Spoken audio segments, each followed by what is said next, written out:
ఓం నమో శ్రీ లక్ష్మీ వెంకటేశ్వరాయ శ్రీ మహాగణాధిపతి నమ. గురవే సర్వలోకానాం భిషజే భవరోగిణాం నిధియే సర్వ విద్యానాం దక్షిణామూర్తయే నమ. ప్రేక్షకులకి నమస్కారాలు తెలియజేస్తూ మనం ఈ వారం రాశి ఫలాలు తెలుసుకుందాం. జూన్ 21 నుండి జూన్ 27 వరకు గ్రహాల యొక్క పరిస్థితి మనం చూసినట్లయితే కుంభరాశిలో రాహు, మీనరాశిలో శని, మరి మిథున రాశిలో కుజుడు, రవి బుధులు మిథున రాశిలోను వృషభంలో కుజుడు, గురు శుక్రులు కర్కాటక రాశిలో, సింహరాశిలో కేతువు, మరి చంద్రుడు చూస్తే సింహ, కన్య, తులా రాశుల్లో చంద్ర సంచారం. ఈ విధమైన గ్రహముల యొక్క సంచారంతో ఈ వారం రాశి ఫలాలు మనకి తెలుసుకుందాం. ఇక్కడ ఒక విషయం అన్నది, వ్యక్తిగతమైన జాతకాల్లో బలం ఉన్నప్పుడు కొంతమందికి పనులు జరుగుతాయి. వ్యక్తిగత జాతకాల్లో బలం లేనప్పుడు మనం గోచార ఫలాలు కూడా మనం చూసుకోవాలి. అంటే గోచారంలో బలంగా ఉండి వ్యక్తిగత జాతకంలో బలంగా ఉంటే ఆ వ్యక్తికి తప్పనిసరిగా పని అవుతుంది. ఒక్కొక్కళ్ళు అంటారు, మా రాశి చాలా సూపర్ అని చెప్పారు కానీ జరగట్లేదు అనేవాళ్ళు కొంతమంది. మీరు చెప్పేవి జరగలేదని చెప్పేవాడు కూడా ఉంటారు. ఎందుకంటే వాళ్ళ రాశి కరెక్ట్గా తెలియాలి కదా. మరి వాళ్ళు పుట్టినప్పుడు వాళ్ళు ఏమి నక్షత్రంలో పుట్టారో వ్యక్తిగత జాతక బలం కూడా ఎక్కువగా ఉంటుంది. ఇప్పుడు మనం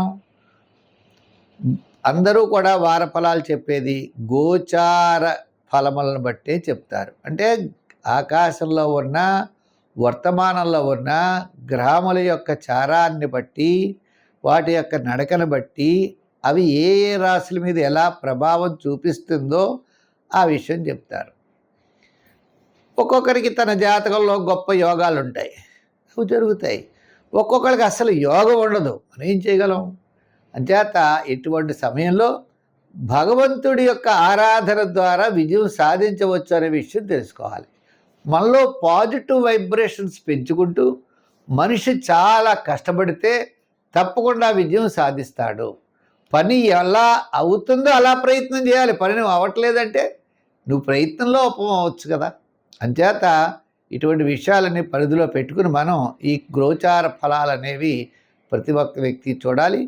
ముందుగా మనం మేషరాశి గురించి చెప్దాం.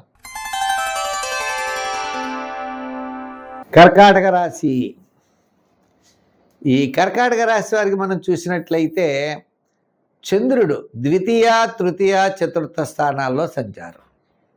వ్యయంలోనే రవి బుధులు ఉన్నారు, కర్కాటకలో గురు శుక్రులు ఉన్నారు, లాభంలో కాస్త కుజుడున్నాడు. ఏదైనప్పటికీ కూడా స్థిరాస్తి వ్యవహారాలు, సోదరవర్గ సంబంధమైన వ్యవహారాల్లో అనుకూలత ఉంటుంది. బంధుమిత్రుల యొక్క సహాయ సహకారాలు ఉంటాయి. ఏదైనా గట్టిగా ప్రయత్నంతో ముందుకు వెళ్ళగలుగుతారు. ఎక్కువ ఆలోచనలు, అంటే ఆధ్యాత్మికమైన చింతన పెరుగుతుంది. ఆలోచనలు ఎక్కువ, ప్రతి పనికి డబ్బుకు ఎక్కువ ఖర్చు అవుతుంది. వారం మధ్యలో ప్రోత్సాహకరంగా ఉంటుంది. వారాంతం మీతో దెబ్బలాడే వాళ్ళు ఎక్కువగా ఉంటారు. వారాంతం జాగ్రత్తలు మనం చూసుకోవాలి. వార ప్రారంభంలో కూడా కాస్త పనులు ఆలస్యం అవడానికి అవకాశాలు ఉన్నాయి. ఏదైనప్పటికీ మొత్తం మీద ఈ రాశి వారికి మిశ్రమ గ్రహముల యొక్క బలం ఉన్నది. అంటే మిశ్రమైనటువంటి ఫలితాలు ఉంటాయి. శుభాశుభ మిశ్రంగా ఉంటుంది.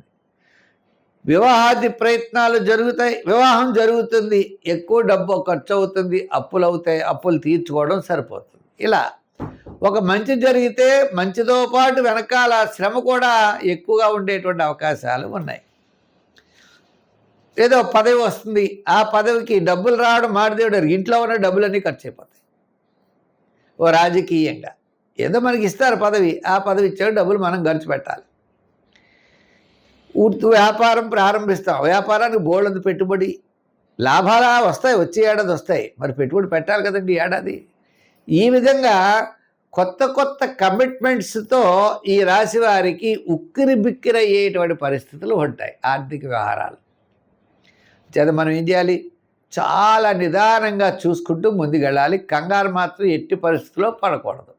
సంఖ్యల్లో 2 వాడాలి, రంగుల్లో తెలుపు వాడాలి, ఆరాధనలో ఏం చేయాలి? నవగ్రహారాధన చేయండి, ఇంకో గొడవ లేదు.